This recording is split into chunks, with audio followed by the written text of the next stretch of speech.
On this episode of my so-called podcast, we'll be going back to the week of September 18th, 1998. We're going to talk about the album Moonpix from artist Cat Power and the movie One True Thing from director Carl Franklin. Past. The movie never changes. It don't change, but every time you see it, it seems different because you're different. You see different things.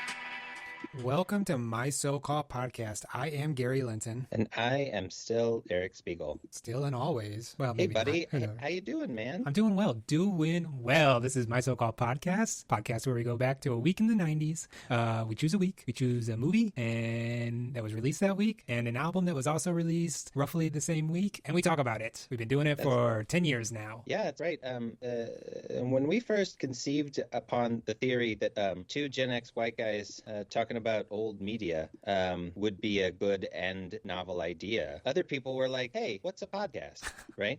No. Podcasts were still around, or a lot of people knew what podcasts were when we got started. But in 2015, Gary, it wasn't it was pre-Serial, right? Yeah, that was pre-Serial, before anybody was able to eat cereal. Before Serial invented podcasts. That's right. But yeah, Gary, we've been doing it a while. We do it a couple times a month these days. It used to be weekly, but contrary to popular belief, I wouldn't call this the death rattle of my so-called podcast. Yeah, I was gonna say, Eric.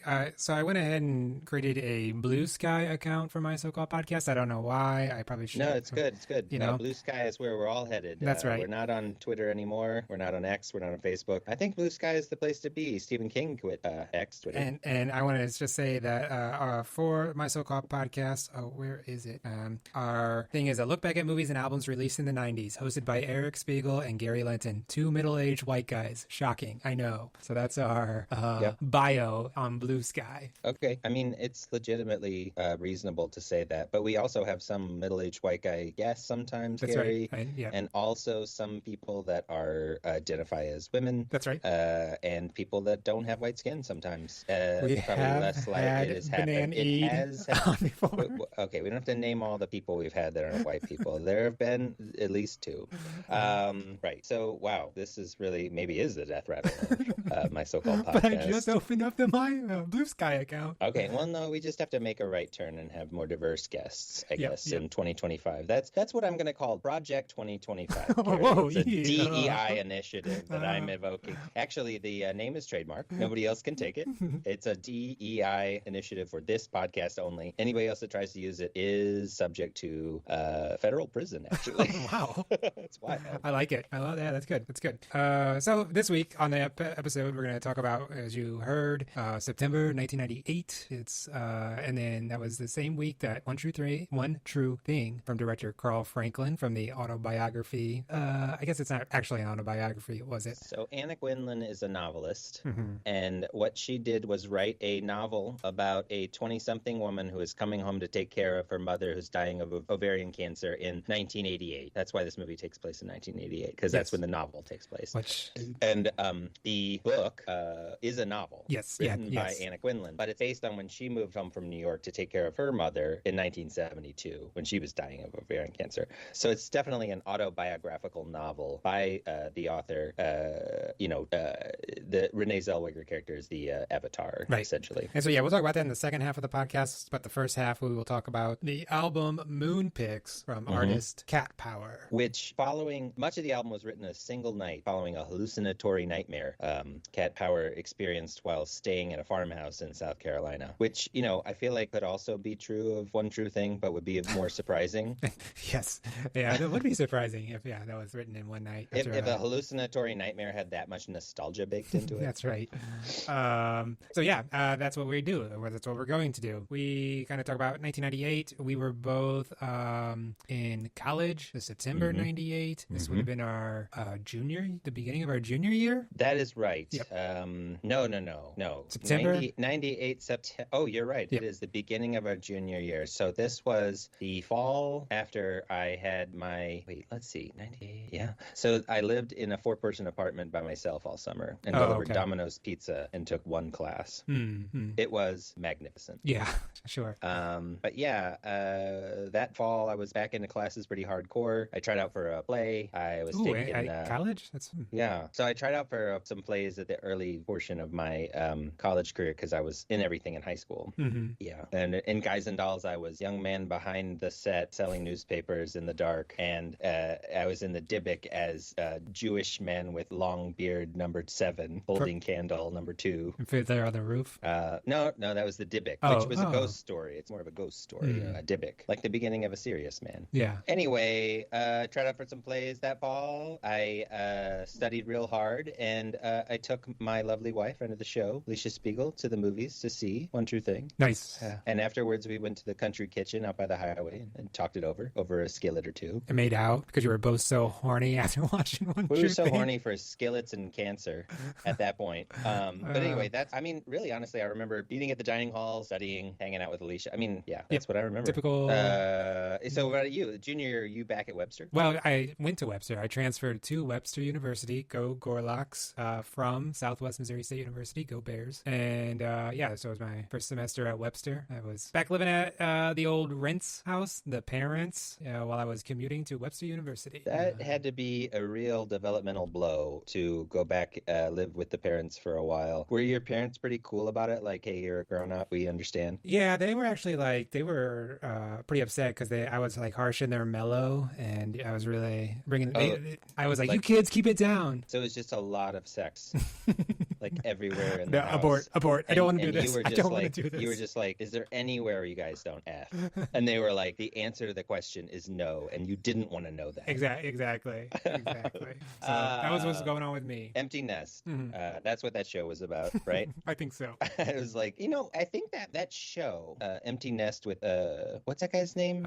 Mulligan, Robert Mulligan. Yeah. I wanted to say Richard Masur, but that's like a totally different guy. Mm-hmm. Robert Mulligan and his 3 adult female children. I think he only had 2 that lived with him. It was the lady from Grease, and she was one of the actresses in Grease, Diana Minor.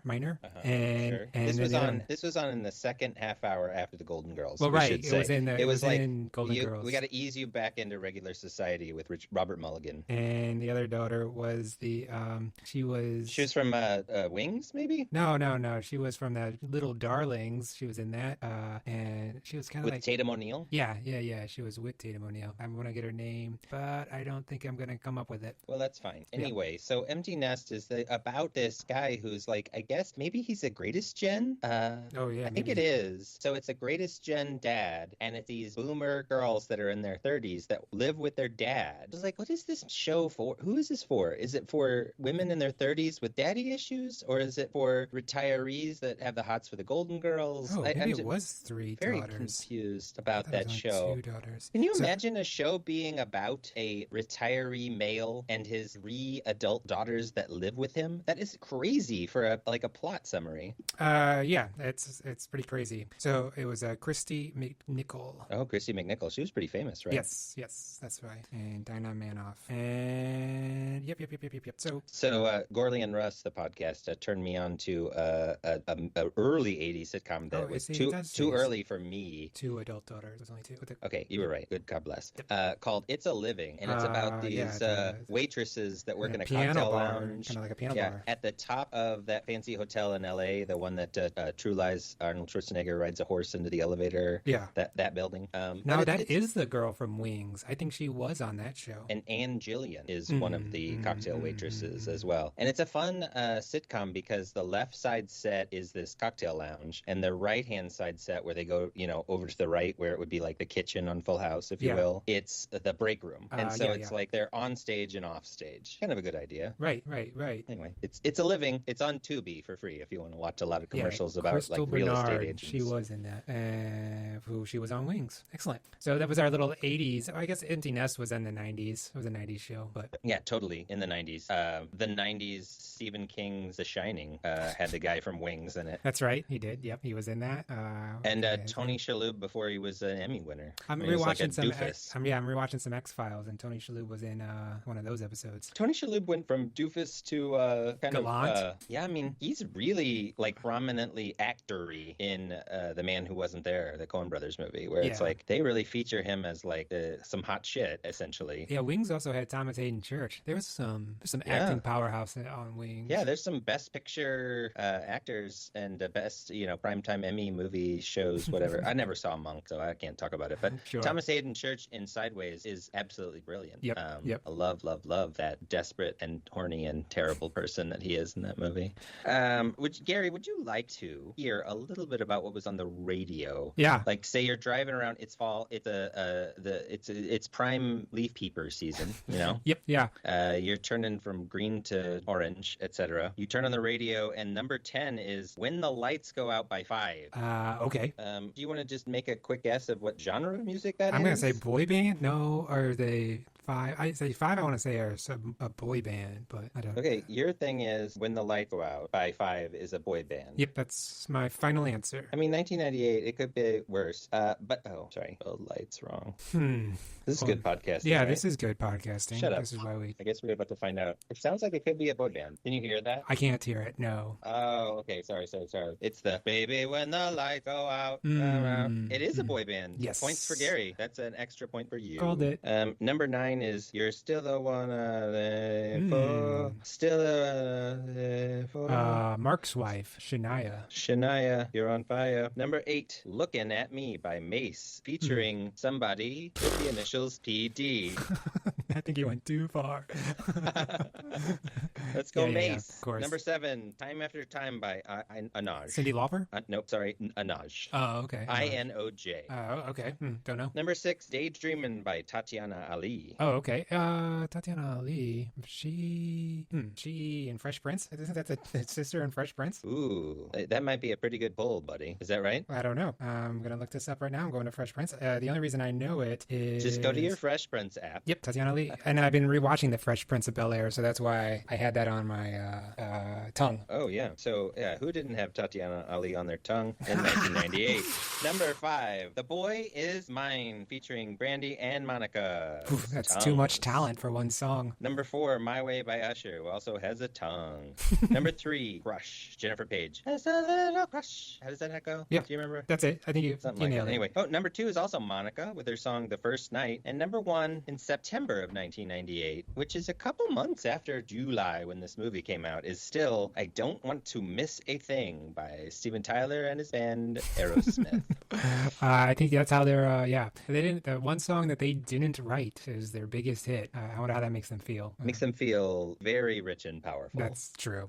So, all right. So those like are the incredibly lucky and wealthy is probably how they feel. You think that was or it? dead. Some of them might be dead. I don't think or dying. I don't think any of them are dead. Eventually, they'll feel like they're dying. I bet, yeah. Well, Steven Tyler, I think it was this year that their Instagram said, we ain't going to tour no more. Steven's voice just really can't do it anymore, and that's a big part of us. And there was another, I think the drummer, they were touring without the drummer because he wasn't able to keep the beat as well as he used to anymore, too. I think I remember reading about that. So, okay, so those were the songs that were on the radio. Gary, I think it's an important, leitmotif or sub-theme to the show that everyone gets old and dies. So it's okay that we talked about this. It is, yeah. Speaking of a very young person named Cat Power. Yeah. Oh, is that you're throwing it back to me? I'm throwing it back to you. That was a good segue. So yeah, those are the songs that Chan Marshall was listening on her radio. She was having a hallucinatory nightmare just like me when I tried to turn on the radio in 1998. That's right. And I wasn't staying at a farmhouse in South Carolina. I was staying at a dormitory in Columbia, Missouri. But I was having an hallucinatory nightmare every time I got in my car and put on Top 40 radio. And she was like, I think I'm going to add to that. I bet she wanted to get on the top 40 playlist. She's with like, her this album. slowcore indie album is about to rock Columbia, Missouri. Blow up. So either you dig what Cat Power is putting out, or it's not your cup of tea. And I say that because, I mean, this album is very samey, and so it's like, and I know a lot of artists, you know, they have their lane that they drive in, but I think Cat Power, she definitely found her sound, and that's it. Well, I mean, okay, so I will agree with you on this album that is true. Yeah. It does feel like one giant song in a lot of ways, in some ways that are almost straightforward. Like, there's not that many breaks between songs or differences between songs, and I could get that. I also feel like she has a lot of the kind of soulfulness that I really respond to in some of her later stuff. Yeah, but she doesn't have any hooks or any. She's not having a lot of fun, and I feel like, she really, honestly, for me, when I got into her in the early 2000s. Well, and I would say she really the greatest. You Are Free. Oh, okay. I discovered You Are Free, yeah. which was 2003. So I feel like that era of her is a real evolution, and this is like, if I had seen her for $5 at the Del Mar Hall or whatever, I would have been like, she's awesome. I really like that music. I like her voice a lot. I like the kind of music this is. I think it's really deeply felt and enjoyable to listen to, but it's also, as you say, sort of there, and it just disappears immediately. So let me say, I listened to You Are Free. That's where I discovered Cat Power, and I think it may have been because Eddie Vedder is on a song on that, and I may have come across it through that. And cross promotion works. Yep, and there are actually like songs that will kind of play through my head that I'm like, I'm actually thinking of this song from You Are Free. It's like I know songs off of You Are Free. I've listened to Moonpix before because I went back and like, okay, yeah, let's listen. And even re-listening to it again, it's like I don't know what song is which on Moonpix.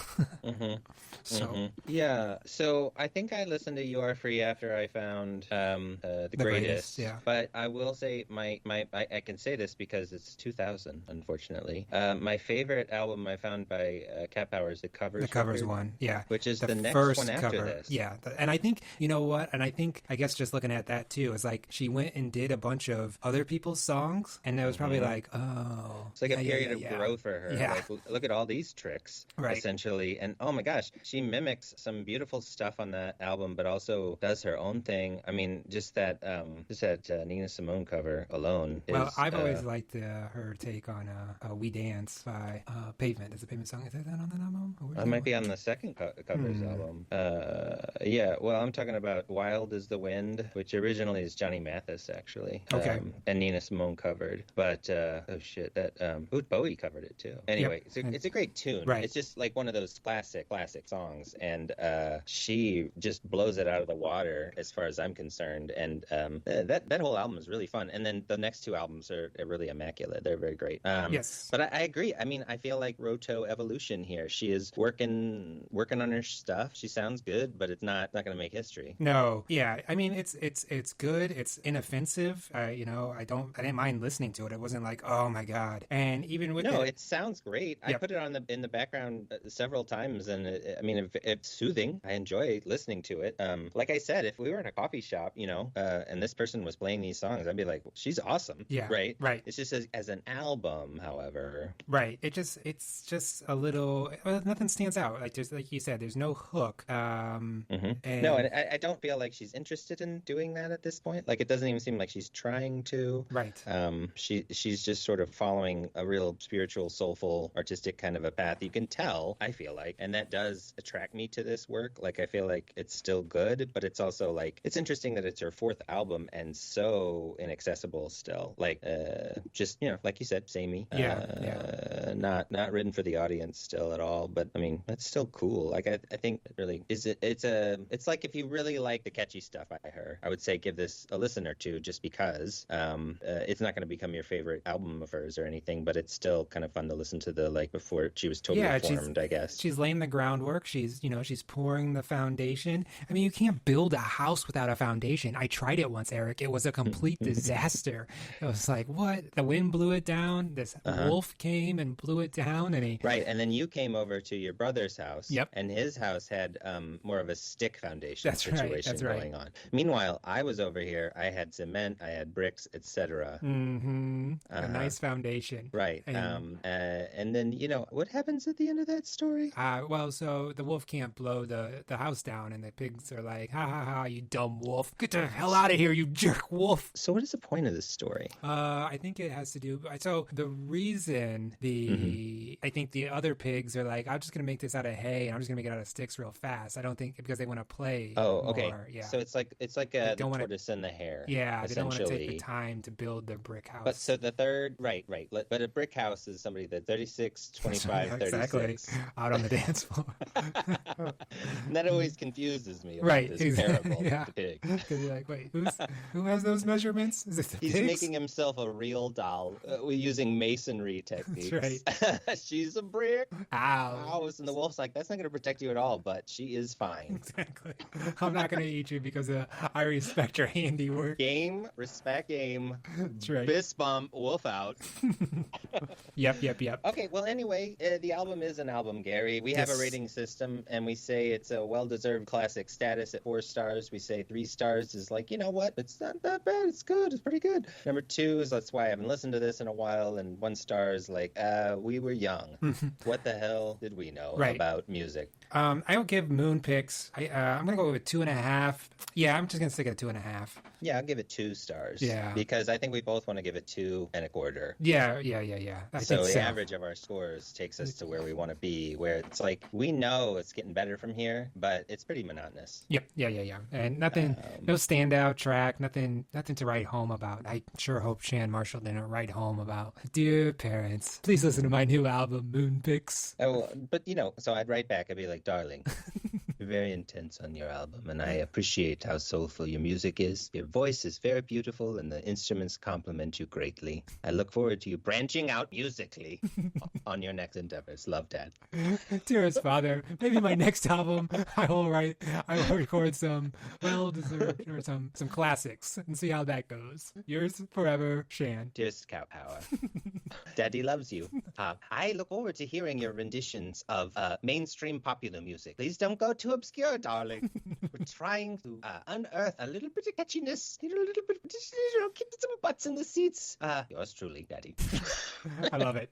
All right, so that was us talking about Moon Picks from Cat Power. We're going to take a break. We're going to come back and talk about One True Thing from director Carl Franklin. Yeah, this really is the daddy issues episode. Well, we don't know if Cat Power really has. I'm just giving them to her. Yep.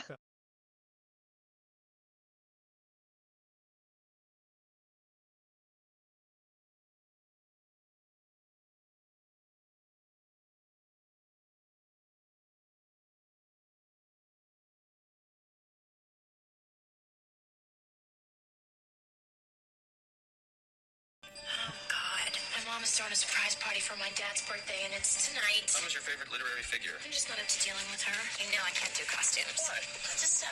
Human? Mom. There's gimme. We have the Halloween festival for the kids. We have Thanksgiving, a benefit for the older people, and then we have to decorate all the Christmas trees in town square. Hi. Happy birthday, Dad. Did you get a chance to look at my latest piece? Yes. Writer to writer. Less is more. Your dad always says less is more. To me, more is more. Mom? Gonna have to have surgery. Is she going to die? No, she's not going to die. I want you to move home. Take care of her. Move home? I cannot just drop everything. It could ruin my career. We can get a nurse, and I will come home every Nurse, we're not weekend. getting a nurse. Your mother needs you, Ellen. A sick mother means 3 weeks off and a very nice arrangement of flowers sent by the staff. Ellie, you're home. I'm home for a while. No. Not to play nursemaid to me. Show me how. It can't be that hard. Ellie made the lunch. Mom! How did you feel about writing the introduction to my collected essays? I'd love to. Oh, hi there. I was just watching that trailer for 1, 2, 3. It's a hard thing to say. I've been struggling all podcast. One true thing. Yes. Oh, hey there. It's just me. I was watching that trailer for One True Thing. I was very captivated by it. Carl Franklin, the director of One False Move. I guess he has to make every movie that it starts with one and has then an adjective He does, and then a noun. You know, he did The Devil in the Blue Dress, right? Isn't that the one, Denzel Washington? I know, but I do feel like if you could get... oh, by the way, I'm Eric Spiegel. Welcome back to my so-called podcast. They remember who we are. It's it hasn't Gary. been that long. We didn't take that long of a break. I do think it'd be funny if you did like a really geeky mashup of One False Move and One True Thing. thing. Like a really violent version of this movie that's really twisty, you know? Yeah. Weave in, you know, this alcoholic has been author dad with, you know, stolen goods and the noir update. Meryl Streep, she can do whatever she wants. So it'll be fine. Anyway, one false move, one true thing. It's the weirdest thing since they were like, hey, you know what's good? Nomadland. You know what you should do? A Marvel movie. Yeah. Oh, right. Yeah. Yeah. And you know what? Carl Franklin, though, and I don't know if you want to wait, but I think he's yes. Yeah. He does. Wait. They don't love you like I love you. Wait. That's it. Mm-hmm. He's doing, so he hasn't directed a movie in quite some time, but he's been doing prestige TV. So he's still working. Carl Franklin, he's been working his ass off, but he really kind of fizzled out. It was like he was hot shit. Yeah. And I mean, I do think this is a weird choice for his third movie. But we'll get back to that. Yeah. I went to see this movie in the theater, as I already stated. Right. It was a great date night. I had a wonderful time. I felt like in my mind in the 90s, where my head is at, this is a great movie to come out in September. It's like a small drama. I'm not expecting Academy Award blow me out of my seat. I'm not expecting popcorn. Was nominated for Meryl but I'm Streep. Not expecting it. Okay. It could happen. Right. But I'm not expecting it in September. I also went to see this movie at First Sight with Mira Sorvino and Val Kilmer, where he gets like a Remington. Yes. Whatever. Yeah. It's like a great September movie. We all know what it is. Not that great, but it's fine. We're not shooting for the stars here. Yeah. Sometimes they blow you out of the water. Quiz Show was the September, and that is a masterpiece with a capital M. That's right. But anyway, I went to see it. Gary, you didn't. I think. No, I did not. This is the first time I've seen this movie. Let's figure out what of the top 10 movies you might have gone to see. Okay, yeah. So number 10 is Snake Eyes. Nicolas Cage, Snake Eyes. Saw it. Alicia and I saw it opening weekend at the Esquire on the big screen, and it was actually wicked. Very De Palma, very fun. Lots of camera movement, lots of huge angles. Yeah, I mean, you got the almost whole real time. opening really scene again. Yeah, I had a lot of fun watching it. I mean, I guess if I go back, I'll be like, oh yeah, it's not that great, but at least that night I was like, this rules. Yeah, I don't think I saw that one in the theater. Number 13, I'm going to go back and say number 13, Permanent Midnight. I did go see that one in the theater, but I doubt I haven't ever seen that. I doubt that was out at St. Louis because that was the first week and limited release. So I wasn't seeing Permanent Midnight September 18th. For you youngins, our listeners that are 20 plus years younger than us, or whatnot, it used to be to be so obvious that culture started on the coast and made its way to us that sometimes Academy nominated movies wouldn't open until like February or March in St. Louis. Forget about Columbia, which might never get some of the art house movies. I also remember this. At number 14 was Touch of Evil re-release. I went and saw that in the theaters too. Oh, well, talking about long camera shots. That's right. Yeah, Snake Eyes is basically the beginning of Snake Eyes is a homage to Touch of Evil. Well, and you got to know that Hitchcock owes a lot to Wells, and De Palma explicitly owes a lot to Hitchcock. So, I mean, they're all their own form of bastard type person. That's right. But they are great filmic storytellers of the 20th century for sure. And Brian De Palma really belongs on that list, in my opinion. Yeah, I saw that documentary, Roman Coppola's documentary about De Palma. The way I think about De Palma is that he is a midpoint between Tarantino and Hitchcock, in the sense that De Palma was aping a lot of shit from Hitchcock in a way that was like, I am aping the shit of Hitchcock. Like, there was not a pretense that he was an original. Like, it was like, I'm doing this Hitchcock stuff. Right. He was proud to do it. He was like, this is what I'm doing. Yeah, it's like, oh, you're just stealing Hitchcock. He's like, yeah, I know, that's what I'm doing, right? Isn't it great? And then Tarantino does it sort of meta, where he steals and then comments on it. Yeah. But I feel like that's, it's just different generations of stuff. But I mean, like, honestly, if I'm going to sit down and watch a movie, I'd be just as happy to watch Dressed to Kill as Psycho, and just for different reasons. But sure. Same kind of movie. Yeah. Anyway, what are we talking about? We're talking about number 9, Armageddon, which is one I saw in the theaters, but this was out for 12 weeks. Sorry, it wasn't. Yeah, and it was still the number one song. That's right. So this was one of the first times for me that I was watching a huge blockbuster for the first time that had hit the zeitgeist. It really did, in some ways. Probably more the song than anything. Yeah, that song was everywhere. But it was like, is this a real movie? Yeah. Is it a real fucking movie? Exactly. Like, am I supposed to know what's happening in space here? Right. Does anyone care about any of this? This is a ridiculous premise, and I don't know if the spectacle of it is enough to make me buy it. So, and the thing is I did not feel that when I watched 1995's The Rock. I really felt like there was a preposterousness to that movie that was like digestible in a way that the preposterousness of Armageddon was just like infuriating. Yeah. So what was number 8? Number 8 is Ever After, A Cinderella Story.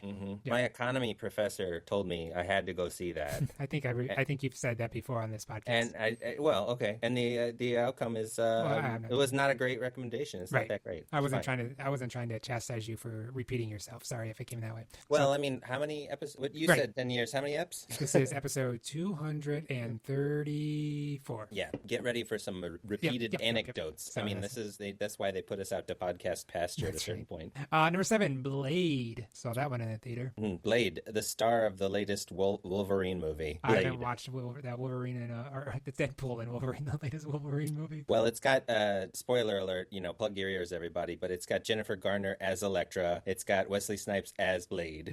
Nice. And it's got Channing Tatum as Gambit. Oh yeah. With a Louisiana accent nobody can understand. Yeah. Nice. And it's all like a cross between. We don't need to talk about Deadpool and Wolverine. Number 6. Here's my short review of that movie, and then we'll be done. It's like a cross between an entertaining action comedy and an SNL sketch of that movie. Sure. And it's hard to sort of get into 2.5 hours of SNL sketch, period. And unless it's number 7. Yeah, number 7 was Blade. Number 6 is Saving Private Ryan. 9 weeks out, so not as long. Really good movie. Yep. Too bad it wasn't as good as Shakespeare in Love. That's right. Number 5, Simon Birch. We'll get into my John Irving, New England fall kind of obsession in the movie part of the podcast here in a sec. Oh, okay. But Simon Birch is...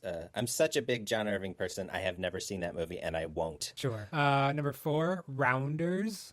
Yep. Number 3, there's something... that's like a cult hit now. People I think like so. that a lot. Yeah. People especially since poker became a whole deal. Yeah, people talk about Rounders. I'm sure it's fine. We've never done it for the podcast, right? No. That'd be a good Captain Raoul episode, in my opinion, or Steve Wegman, because both those people always take all my money in poker. Oh yeah. Yeah, friends of the show, Steve Wegman and the Captain. Yeah, have we had Steve on? Maybe once. I think if we watched Rounders, we could get him on. Sure. He could explain a lot of stuff to us. Yeah. Number 3, there's something about Mary.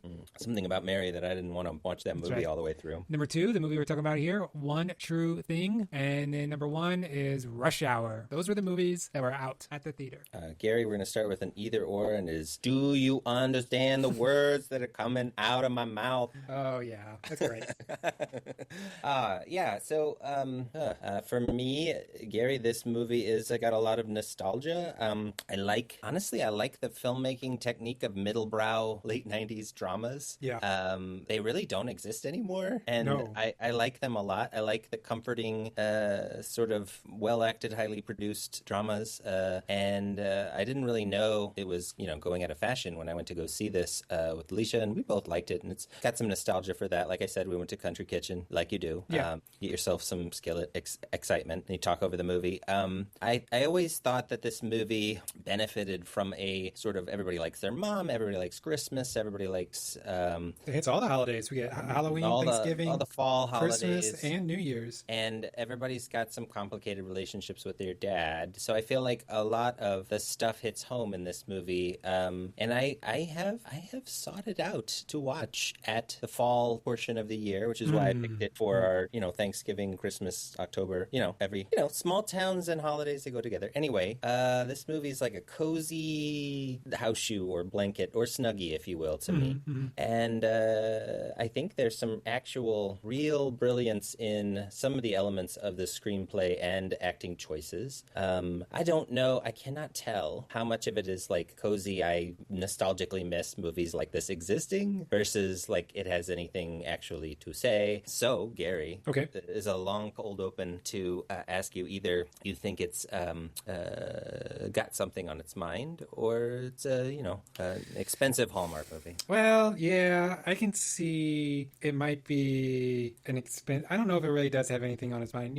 Each movie you kind of like, why does this story need to be told? And maybe the answer of why this story needs to be told is so that we can see these actors perform it. Because it really is like, Meryl Streep, William Hurt, it's like, and Renee Zellweger, she was at like kind of the height of her power in the late 90s. This is I think the first thing after Jerry Maguire, but before Bridget Jones. Okay. So, she was supernova supernova at this point. Yeah. I mean, in a lot of ways, she probably was one of the reasons it was number 2 at the box office, given, I mean, the plot synopsis is incredible to me. That, I mean, it's not surprising that Rush Hour was the number 1 movie. No. It is incredible to me that this was the number 2 movie. Right. Well, can I tell you how I reviewed it on Letterboxd? This is my Letterboxd review. This was a lot of fun, although it drags after Meryl Streep's character goes away. Not sure what happened to her. That's my review.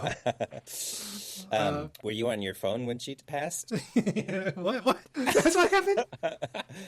Gary, this is a movie about a mom dying. Yes. And it is real sad, and it is well acted, as you say. I just feel like for me, there's a certain kind of movie that is like, well, enough of this is just so much like real life that I can't help but get caught up in, these sort of universal experiences. And, actually coming at it now, it is interesting because I was very connected to it at the time, but I was very much like a young person thinking like, wouldn't it be cool to be the age of Renee Zellweger's character? Right. In 8 years or whatever. Yeah.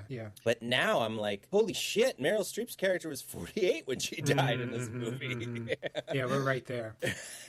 And, to think about your adult children and trying to do the best you can for them and wishing them the best, but they have to make their own choices. I see it from the mom's standpoint now. And I think, honestly, the reason I can see it from the mom's standpoint and that I was connected to it in the past was just Streep's performance. She's just so great. She's so real, a very real person with a lot of layers. It's just amazing what a characterization and a performance can do for a whole movie. Right. And it's so like she's not flashy. She doesn't do anything that's like, oh, that's acting, Right. She does an just underwear dance in right. almost the nude, showing off the fact that she lost 1 million pounds. Right. She just Do you like how I'm throwing random shade at Joaquin Phoenix? I'm sorry, Joaquin. I know you're the careful listener. That's right. But Meryl Streep just she takes this character and she makes this character real, and you feel everything that she's feeling. You're able to make her do that. And I feel like as I get older,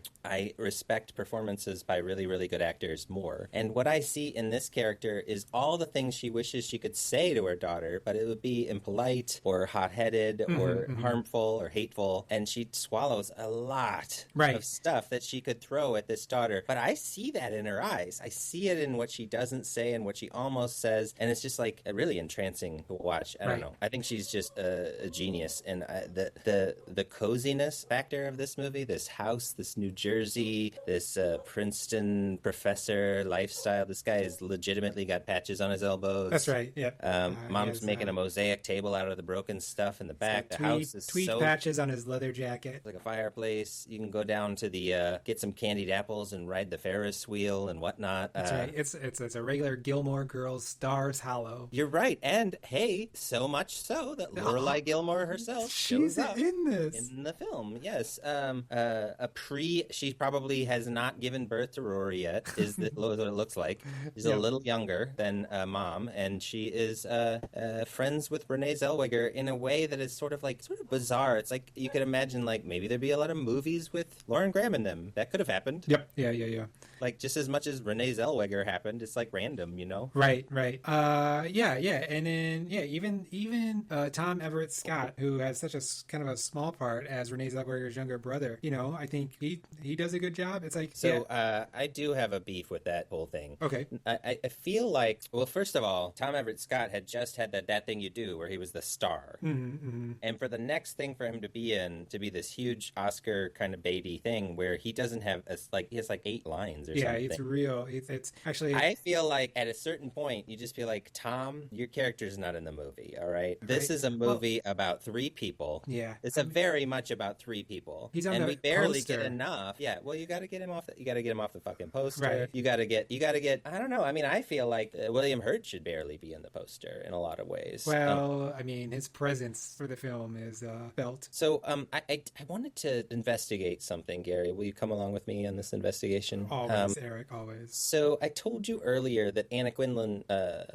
was taking care of her 48-year-old mom who died of ovarian cancer in 1972, right? So if I'm taking care of my mom who's dying at age 50 in 1972, she was born in 22? Yes. Is that right? Yeah. Okay, so what we're actually talking about is a novel written based on a baby boomer about her greatest generation mom. This is also, yeah, you're really stuck on generations on this episode. I know, but like, come with me on Okay. this journey. All right. So she's writing about greatest gen mom, baby boom, me, right? But now this movie comes out in the 90s, but the novel takes place in the 80s, so they honor that. Which was kind of ridiculous, because other than this is 1988 at the beginning, it's kind of like, well, why? Because Renee Zellweger doesn't look like she's from the 80s, and nobody else really does either. You know what? That's true. Screw that. They didn't even try. Yeah. I agree. Yeah. That's some bullshit. Right. They all look like 1998. Yeah, that is what it looks like in this movie. Right, it does.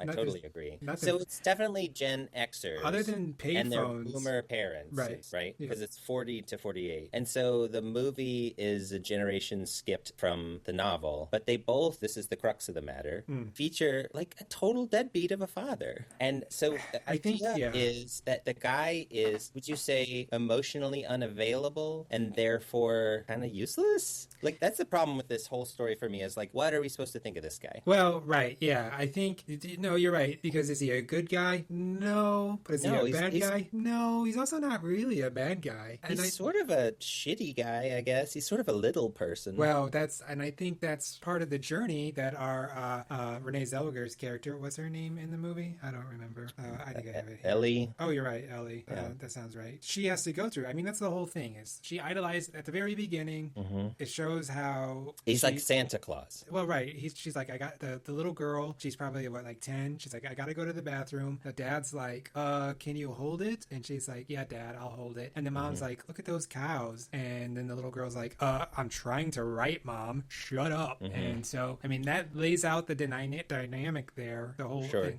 And I feel like, okay, so this could just be the child psychiatrist in me. The opinions expressed here do not reflect Washington University School of Medicine.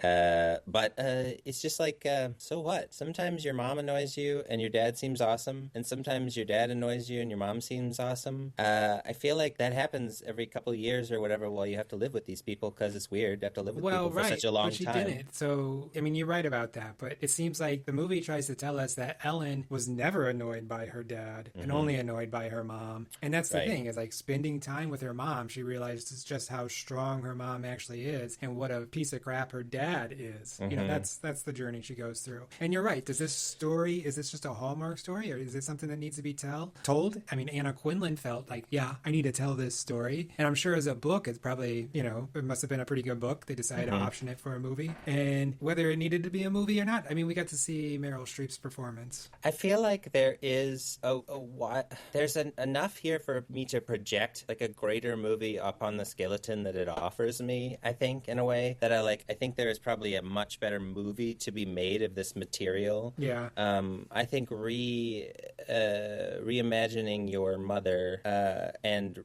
coming to terms with the end of the lifespan existence stuff and realizing your dad kind of sucks is a bit much to happen at once. Well, but I mean, you gotta... I just feel like maybe we just needed more and longer, perhaps. Like you're talking about, it's a novel. Yeah, right. Maybe a little bit more of everything. Right. Might have helped. Could have happened in the movie or in the book, but you can't do that in the movie. So Sure. But anyway, I respond to it for a lot of reasons, as I've spoken about. Like I feel like maybe the weakest link here is Hurt, though. I feel like there's some great William Hurt performances out there, and this is just not one of them. I feel like this is post him giving a shit. Yeah. There's a line in the sand after which I feel like he just sort of stopped giving it his all, which is weird. But this is not the guy that made Body Eat. Well, right. I mean, I think it's a tough role that he has to play in the movie because he's trying to make this character complex and not just be a jerk. Because at the very last scene, he's there with her and they start to repair their relationship. So, I mean, it's like he's got to be a I selfish think- jerk, but at the same time, he can't be such a selfish jerk that you're like, why is Meryl Streep even with this guy? Right. You know? And so, Right. Well, and that is, I mean, if we're being totally honest, and I can do this with my precious One True Thing, I think it is wonderful. I understand it's flawed, though. And that is one of the best problems with it is, why would she be with this guy? Right. And I think the sad answer that I kind of came to watching it this time for the first time is that when he was the age at which Ellie was a child, he was all of those things. right. And Okay. more. Yeah.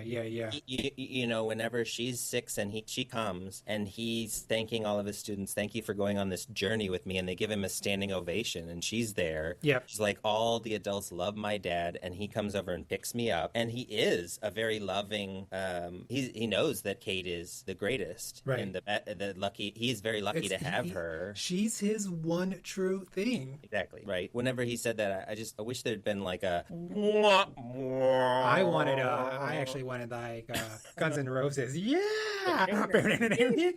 Credits. Welcome to the jungle. No, it'd be anyway you want to. Oh, okay. She was my one true thing. Oh, there you go. Anyway, I don't So- know. He's just kind of a buffoon-ish Well, right. character. I think because I mean, he has an affair with. So she should have left him because of So that. he does. Like, do you feel like don't you feel like it is kind of vague? I think he did at one point have an affair, but he no longer is having an affair. He just is a sad loser drunk who goes and drinks and passes out. He doesn't do it that often. He does it all every night. That's what the whole thing is. The calls are like there's multiple scenes where she's picking up the phone and that guy's calling to tell Meryl Streep, oh, we won't be there. And that's the whole thing is Renee Zellweger thinks he's cheating on her, but he's just getting drunk. Oh, I guess I never put 2 and 2 together about that. I thought it was just that one time he went to that bar. No, that's So what's his then, thing. So he is a sad loser, but he's also like really straight up avoiding his real life, like his family. Well, right. So he is a piece of shit. Yeah, right. But yeah. He's not even getting drunk at home. He's He goes- avoiding them yes, like he in just space goes- and time and Yeah. mind and body. It's And gross. yeah, I'm sure the Greatest Generation dads did that, and Boomer dads did that. Yes. Right. So, in a way, even if you remade this, it wouldn't be the same because No. what we're talking about, I think, and it's probably the smartest level of this movie, is the daughter character has her eyes fully open to what women have to deal with Yes. in the world, especially in her mom's generation. Right. And I think the thing that makes it sort of wonderful is that Meryl Streep's like, yeah, I have to deal with a lot of shit, but I also love a lot of my life is her character, essentially. Like, I know all this stuff you think is bad about my life. I know all of it, but I also know all this good stuff. Right, essentially. and yeah, Renee Zellweger at the end does know that it is all good stuff. She learns that, so yeah. Right. And so, but it's the good stuff is the connecting with her as a human, not just my mom to rebel against. And then the bad stuff is the like what women have to put up with from men, essentially everywhere, just because they're men, which That's right. is sort of like not quite addressed. And I think that the brother distracts from the sort of male female power dynamic because there's a really interesting scene where she's trying to be like, I need a little bit of time to take care of my mom. And her male boss is like, okay, I'll just give the job to Steve over Yeah. here. Oh yeah. And I think that was, I don't know. There's a lot to like here. I'm just saying, it's an overlooked classic to me. I give it 3.5 stars. Eric says, check it out. Yeah, I'm gonna give it 3 stars. I mean, I probably should just give it 3.5. Because It may not be your thing, like Yeah, it's mine. Like it's definitely my jam. right, it's good. It's good. I hadn't seen it before. I was like, but it was good. But it is also, it's just a very kind of, I mean, and that's part of the charm. And maybe it doesn't work for me, but it is a small movie in So that small. Yeah, So because it's small. about a family. It's just it's about really about 3 people, and so you can't get much smaller unless it's about 2 people. Or Although I will say that I felt one of the things that was very charming about this was Kate, the Meryl Streep character. I think the biggest problem with the movie might be that she's just basically an angel. yeah, She's I like mean, the perfect person. She gets angry once about when she's in the wheelchair, and and it's kind of hard. You don't want to overdo that, but there probably could have been some more. Well, and I guess, she's in the bathtub and yeah.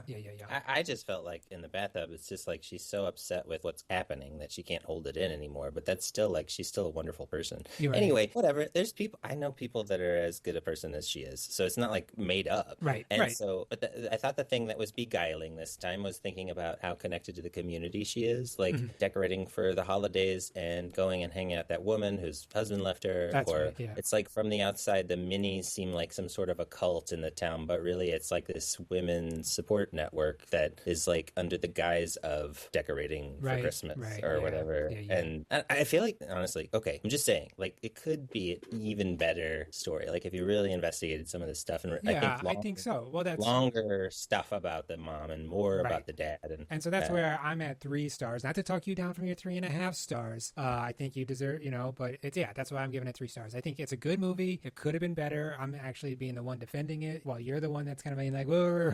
So. I mean, it's a unique thing. I mean, they don't make movies really like this it. anymore. They really don't. And that's fun for me and a lot of nostalgia. So it's a quintessential 90s. It's very 90s feeling kind of a movie. Yeah, not 80s feeling. It's not 80s at all, and it certainly isn't like a 2008 movie. No. That'd be like an HBO series by then. But anyway, Gary, this has been a nice trip to 1998. Thanks for taking it with me. Yeah, and listener, thanks for listening. Yes, that's what you've been doing, listener. It's amazing that you still are. Check us out on the iTunes podcast thing app. Review us. Give us 5 stars. Love us. And we'll see you in a couple weeks with another trip to the 90s with my Ahsoka podcast. Bye.